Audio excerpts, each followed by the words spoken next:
And I think it's true in Europe. They're losing their wonderful right of freedom of speech. I see it. I mean, I thought he made a... Spotted him and demanded to know what he was praying for. Adam replied simply, it was on behalf of the unborn son he and his former girlfriend had aborted years before. So if you take a legal activity and you effectively criminalise it, you hand it literally into the hands of the bad guys. Hundreds of Britons charged with speech crimes since the Online Safety Act came into effect. This isn't dystopian fiction. It's happening right now in the UK.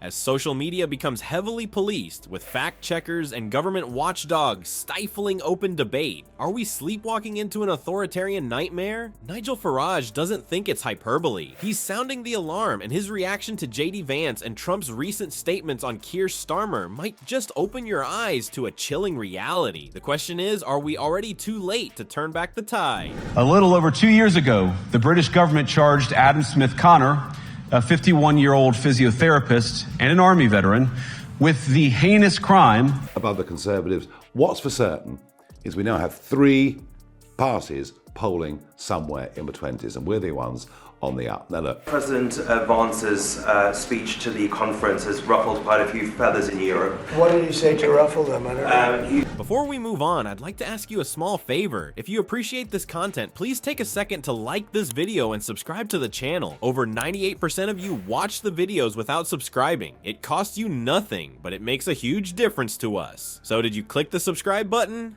Great. Thank you so much. Now, back to the video. JD Vance's recent speech at the Munich Security Conference has sent shockwaves through the political landscape, forcing us to confront some uncomfortable truths about the state of freedom in Britain. The Ohio Senator's critique of UK free speech laws has ignited a firestorm of controversy, but why exactly are his words causing such a stir? At the heart of Vance's argument lies a deeply troubling case that's been making headlines. Adam Smith Connor fined a staggering £9,000 for the crime of silent prayer.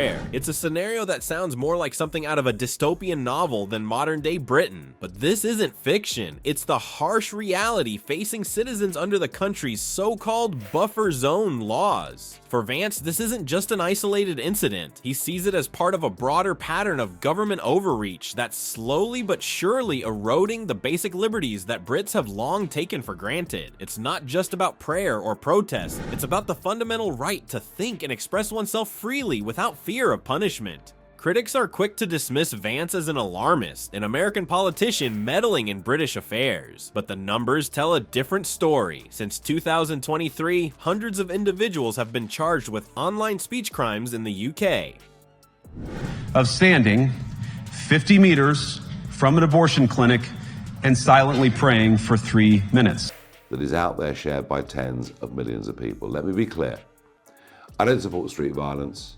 I don't support thuggery in any way at all. Well, I heard his speech, and I tell you, you're talking about JD's speech, right? Yes, sir.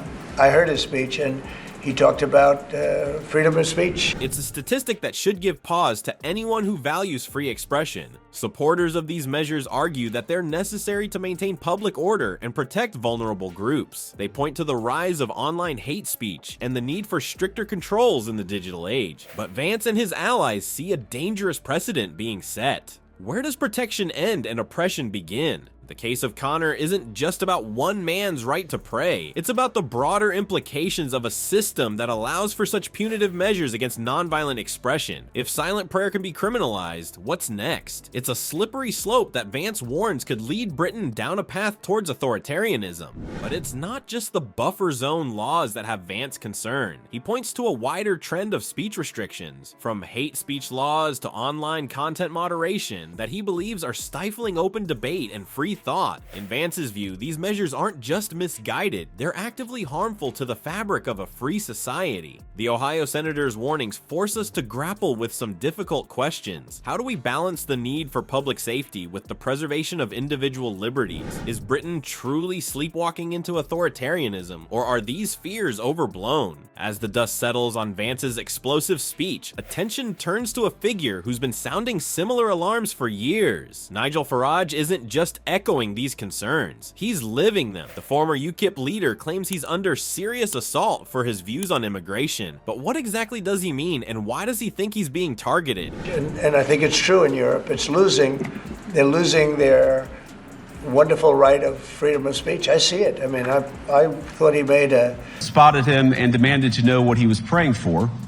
Adam replied simply, it was on behalf of the unborn son he and his former girlfriend had aborted years before. So if you take a legal activity and you effectively criminalise it, you hand it literally into the hands of the bad guys. Farage's assertion is bold. He's facing persecution for merely asking questions. I am currently coming under serious assault, he states, and many of the campaigners on the left are publicly saying that I should be arrested simply for asking questions. It's a claim that forces us to confront an uncomfortable possibility. Is Britain's commitment to free speech more fragile than we thought? The politician paints a grim picture of a nation where people are increasingly afraid to voice their thoughts. He warns that the UK is becoming a place where dissent is dangerous, where questioning the official narrative on issues like immigration and COVID policies could lead to severe consequences.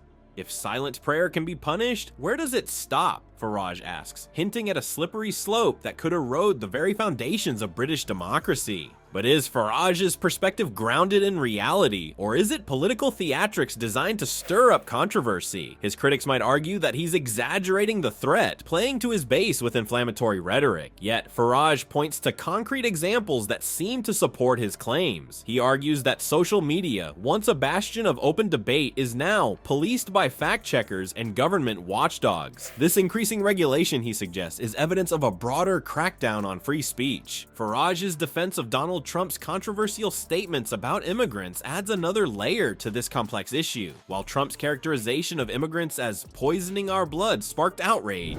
Now, the officers were not moved. Adam was found guilty of breaking the government's new buffers. TV station, there's no national newspaper.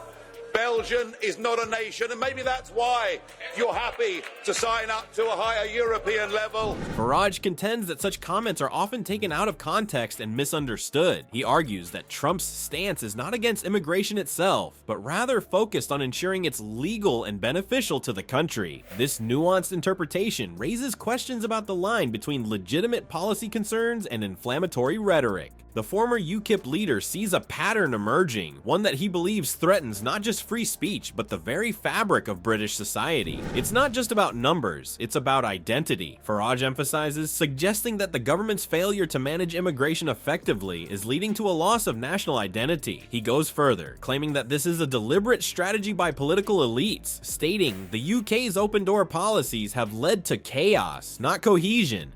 But if Farage is right, if the UK is indeed sliding towards authoritarianism, what are the implications? He paints a stark picture. If free speech keeps being crushed, what will be left of national identity? It's a question that forces us to grapple with the balance between security and liberty, between national cohesion and individual freedom. The clash between Vance, Trump, Farage, and Starmer isn't just a political squabble. It's a battle for the very soul of Britain. Nobody knows more about trade than me. Nobody knows the system better than me. Nobody knows the banking industry better than me. Nobody knows more about environmental impact statements. In doing so, not just do the right thing, but maybe mend some fences between this government and the incoming. Experts are sounding the alarm that the UK's current trajectory on free speech could have a chilling effect on open debate, the lifeblood of democracy. JD Vance's call for respecting dissenting viewpoints highlights a growing concern. Are we witnessing the erosion of hard-won freedoms, or simply the necessary evolution of laws for our complex digital age? International comparisons paint a worrying picture. Countries with restrictive speech laws often face fierce backlash against government censorship, leading to increased polarization and societal division. Vance's warning that European leaders have leaned too heavily into censorship regimes raises a crucial question. Are we undermining the very democratic values we claim to protect? The answer to this question may well determine the future of British democracy. But are we paying attention, or are we sleepwalking into a future where open debate becomes a relic of the past? The stakes couldn't be higher, and the time for complacency is long gone.